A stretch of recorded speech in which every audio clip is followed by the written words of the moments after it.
गरुड़ पुराण के अनुसार हर जीव का पुनर्जन्म होता है, यानी वह फिर से जन्म लेता है। हिंदू धर्मशास्त्रों में ऐसा उल्लेख मिलता है कि जो इंसान जन्म लेता है उसकी मृत्यु अवश्य होती है। गरुड़ पुराण के मुताबिक मृत्यु के बाद मनुष्य को कौन सा जन्म मिलेगा, यह उसके पूर्व जन्म के कर्मों पर निर्भर करता है। परंतु क्या आप जानते हैं कि मनुष्य मरने के बाद कौन सी योनि में जन्म लेता है, साथ ही उसके कौन से कर्म के अनुसार कौन सी योनि मिलती है? यदि नहीं, तो आज इस वीडियो में गरुड़ पुराण के अनुसार इसे जानते हैं। गरुड़ पुराण में उल्लेख मिलता है कि मनुष्य धरती पर जो कुछ भी पाप करता है, उन सभी पापों की अलग अलग सजा बारी बारी से मिलती है।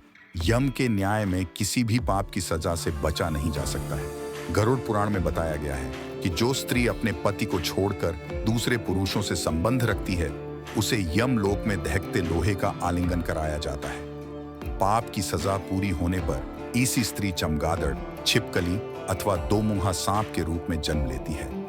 गरुड़ पुराण में बताया गया है कि परस्त्री के साथ संबंध रखने वाले पुरुष को लोहे के गर्म सलाखों के साथ आलिंगन करवाया जाता है। जो पुरुष अपने गोत्र की स्त्री से संबंध बनाता है, उसे नर्क की यातना भोगकर लकड़बग्घा अथवा शाही के रूप में जन्म लेना पड़ता है।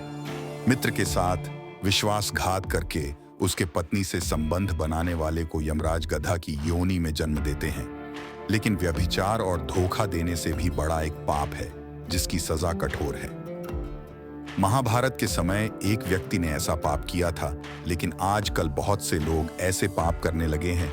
जानिए वह पाप क्या है और इसकी सजा क्या है। जो व्यक्ति काम भावना से पीड़ित होकर गुरु की पत्नी का मान भंग करने वाला व्यक्ति वर्षों तक नरक की यातना सहने के बाद गिरगिट की योनि में जन्म लेता है। कुंवारी अथवा अल्पायु कन्या से संबंध बनाने वाले को नरक की घोर यातना सहने के बाद अजगर योनि में आकर जन्म लेना पड़ता है।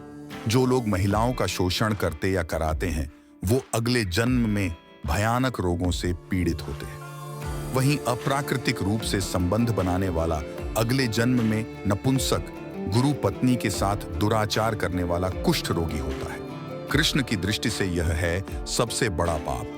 भगवान श्री कृष्ण ने दृष्टि में जो सबसे बड़ा पाप है, वह है भ्रूण हत्या। महाभारत युद्ध समाप्त होने के बाद जब द्रोणाचार्य के पुत्र अश्वत्थामा ने उत्तरा के गर्भ में पल रहे बालक परीक्षित पर ब्रह्मास्त्र का प्रयोग करके उसकी हत्या कर दी, तब भगवान श्री कृष्ण सबसे अधिक क्रोधित हुए। श्री कृष्ण ने उस समय ही यह घोषणा कर दी थी कि अश्वत्थामा का पाप सबसे बड़ा पाप है, क्योंकि उसने एक अजन्मे बालक की हत्या की थी।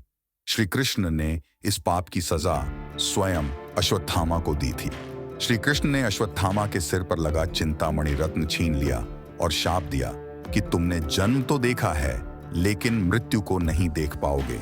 यानी जब तक सृष्टि रहेगी, तुम धरती पर जीवित रहोगे और कष्ट प्राप्त करोगे। भ्रूण की हत्या करने वाले के लिए सबसे कठोर सजा निर्धारित है और ऐसे व्यक्ति को कई युगों तक इस सजा का दंड भुगतना पड़ता है।